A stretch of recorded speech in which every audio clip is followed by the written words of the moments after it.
வங்கிக்கு புதிதாக வந்த மேனேஜர் வங்கியின் கணக்கு வழக்குகளை சரி பார்த்துக் கொண்டிருந்தார். அதில் ஒரு அக்கவுண்டில் மட்டும் தினமும் 1000 ரூபாய் போடப்பட்டு வந்தது. ஒரு நாள் கூட தடையில்லாமல் அந்த கணக்கில் போடப்பட்டு வந்தது. இடையில் ஞாயிறு போன்ற விடுமுறை தினங்கள் வந்தால் அன்றைக்கும் சேர்த்து அடுத்த வேலை நாட்களில் அந்த கணக்கில் சேர்க்கப்பட்டு வந்தது கண்டு அதிசயித்தார். கேஷியரை கூப்பிட்டு, யாரையா அந்த ஆள் என்று கேட்டார். தெரியலே சார்.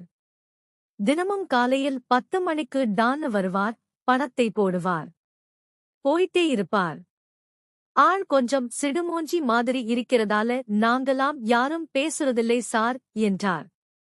மேனேஜருக்கு இப்படி ஒரு கேரக்டரை சந்திச்சே ஆகஸ்ட் வேண்டுமென்று பெரிய ஆவலாகவிட்டது. அடுத்த நாள் காலையிலேயே வந்து காத்திருந்து அந்த நபர் வந்தவுடன் பக்கத்தில் போய் பேச்சு கொடுக்க முயன்றார். அந்த நபரோ இவரை கண்டு கொள்ளாமல் போய்விட்டார். அவர் புறக்கணித்ததும் வங்கி மேனேஜருக்கு அவருடன் பழகி அவர் ஏன் தினமும் 1000 ரூபாய் வங்கியில் போடுகிறார் என்றும் கண்டுபிடிக்க வேண்டும் என்று பெரிய வெறியே ஆகிவிட்டது. தினமும் பணம் செலுத்தும் இடத்தின் அருகே நிற்பது, சிரிப்பதுமாய் இருந்து அந்த நபரும் லேசாக புன்னகைக்க துவங்கியிருந்தார். ஒரு நாள் மேனேஜர் வரும் வழியில் அந்த 1000 ரூபாய் பார்ட்டி வண்டி பழுதாகி ரோட்டில் நின்றிருந்தார்.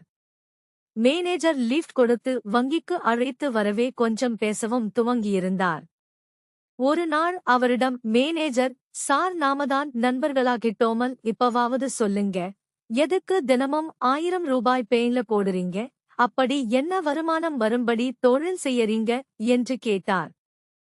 சார், நான் வேலையெல்லாம் பார்க்கலை, தொழிலும் செய்யலை, நான் தினமும் பந்தயம் கட்டுவேன். அதுல எப்படியும் ஜெயிச்சிருவேன், அந்த காசுதான் சார் அது என்றார். மேனேஜருக்கு நம்ப முடியவில்லை. அது எப்படி தினமும் ஒருத்தன் பந்தயத்துல ஜெயிக்க முடியும், இந்தாளு போய் சொல்றான் என்று எண்ணிக்கொண்டார்.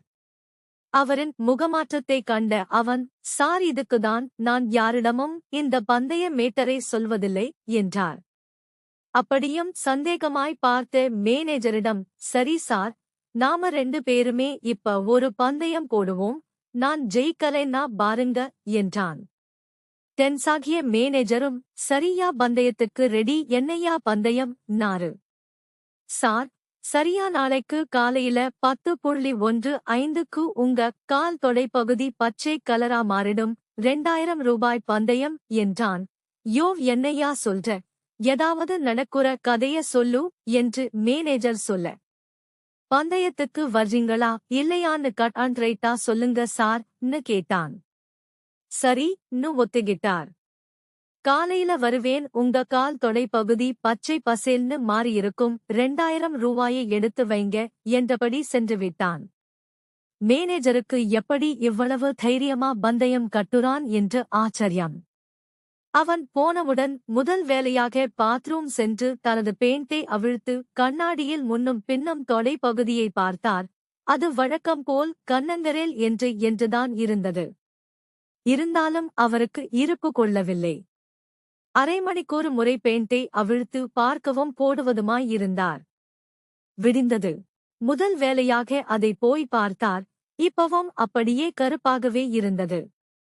நம்ம கால் தொடையாவது பச்சை கலராகிறதாவது என்று அவரே சமாதானம் சொல்லிக் கொண்டே குளித்து அலுவலகம் கிளம்பினார். எங்கே பஸ்ஸில் உட்கார்ந்தால் எதும் செட்டப் செய்து நிறம் மாற செய்து விடுவார்களோ என்று எண்ணி நடந்தே போனார்.